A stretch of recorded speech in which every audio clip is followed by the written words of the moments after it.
You've seen it everywhere, right? Over the last decade or so, artificial intelligence has just exploded. It's gone from something in a sci-fi movie to a tool on our phones. But this big bang of intelligence didn't just happen out of nowhere. It was sparked by a very specific breakthrough, a single moment that really changed everything.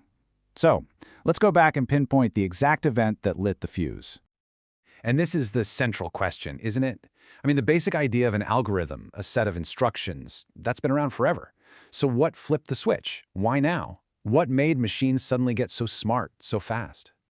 Okay, so to really get what changed, we first got to look at how things used to be. Let's start with the old way of thinking for machines. I love this analogy because it's perfect. For most of computing history, an algorithm was basically just a rigid recipe. You gave the computer a set of instructions and it followed them perfectly, every single time. No creativity, no learning, no improvisation, just pure robotic execution.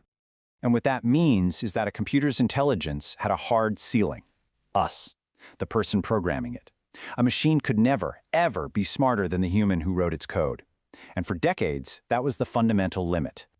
But then, in 2012, that limit wasn't just broken, it was completely shattered. This was the moment. This was the big bang of modern AI. And the stage for this huge leap? It was a competition called the ImageNet Large-Scale Visual Recognition Challenge. You can basically think of it as the World Cup for computer vision. Teams from all over the globe build software to look at millions of images and try to correctly identify what's in them. A cat, a dog, a car, you name it. Now, just look at these numbers. In 2010, the winning algorithm still made mistakes almost 30% of the time. Then, look at 2012, a massive drop. And by 2017, the error rate was down to just over 2%, which is actually better than most humans. Something really, really big happened in 2012. And to put that leap into perspective, look at this. The runner-up in 2012 had an error rate of about 26%. Pretty normal year-over-year progress. But the winner, it came in at just 16.4%. This wasn't a small improvement. It was a demolition. It was on a completely different level. That game-changing winner was called AlexNet. It was a special kind of algorithm known as a deep convolutional neural network. And by winning so decisively, it didn't just take home a trophy. It basically sent a signal to the entire world that a brand new era of AI had just begun. So, what was the secret sauce? What made AlexNet so different from everything that had come before it?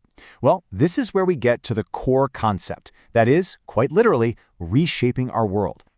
It all comes down to this one idea: deep learning. Instead of just following that fixed recipe, deep learning systems can train themselves on huge amounts of data. They adapt, they evolve, they learn from their mistakes. They're no longer just following our instructions. In a way, they're writing their own. Let's break that down a bit. In the old way, a programmer had to tell the machine exactly what features to look for. You'd say, okay, a cat has pointy ears, and it has whiskers, and it has a tail. But with deep learning, you just show the network millions of pictures of cats, and it figures out the essential features of catness all by itself. Now this new power, it allows us to build incredibly powerful, narrow AI. Systems that are superhuman at one specific task, like identifying photos. This is different from the sci-fi dream of artificial general intelligence, or AGI, which is a machine that could do basically anything a human can. We are not there yet. But this narrow AI is already transforming everything around us. And this really gets to a key idea from an expert named Daniel Holm. He said that for something to be true AI, it has to show goal-directed adaptive behavior. And the key word there is adaptive. If a system isn't learning from new information, if it's not changing, it's not really AI. It's just very sophisticated automation. That ability to learn is the bright red line. So after AlexNet kicked the door down in 2012, progress started moving at lightning speed. And that led to a moment just a few years later that was, well, it was just astounding. A lot of you probably remember when DeepMind's AlphaGo beat the legendary Go world champion Lee Sedol. It was a huge moment. But the truly mind-bending breakthrough wasn't AlphaGo. It was what came next, its successor, AlphaGo Zero. So what happened when AlphaGo Zero played against the version of AlphaGo that beat the world's best human? This was the score, 100 games to 0. It didn't just win, it achieved total, absolute dominance over an AI that was already the best in the world. How is that even possible? Well, this is why it's so wild. The zero in its name means it started with zero human knowledge. It wasn't fed thousands of historical games played by human masters. No, it was only given the rules of Go and then told to play against itself over and over. And from complete random moves, it developed strategies that surpassed thousands of years of human knowledge. It then did the same thing for chess and shogi in under 24 hours. This wasn't just a Go machine anymore. It was a general-purpose learning machine. So, if these machines can teach themselves to become superhuman at incredibly complex tasks without any of our help, where does that leave us? What's our role in this new age of algorithms? And this is where it gets really interesting, because this is where our role becomes crystal clear. While these machines get better and better at finding patterns and optimizing for a goal, they lack one critical human trait: imagination.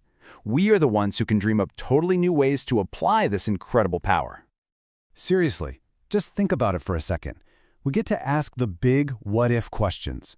What could we build if an algorithm could genuinely understand joy, or sadness, or frustration? What kinds of new products and services become possible then? Or how about this one? What if there was a single algorithm that could instantly and perfectly understand every single human language? What does that do to global business, to diplomacy, to how we connect with each other? You see, the machine can provide the incredible capability, but we have to provide the vision. So here's the key takeaway for how to think about the future. Don't just focus on the technology itself. The real magic, the real revolution, is going to happen at the intersection, that messy, creative, unpredictable space where these powerful algorithms meet our own complex behaviors and our sense of who we are. That is where the next chapter is going to be written.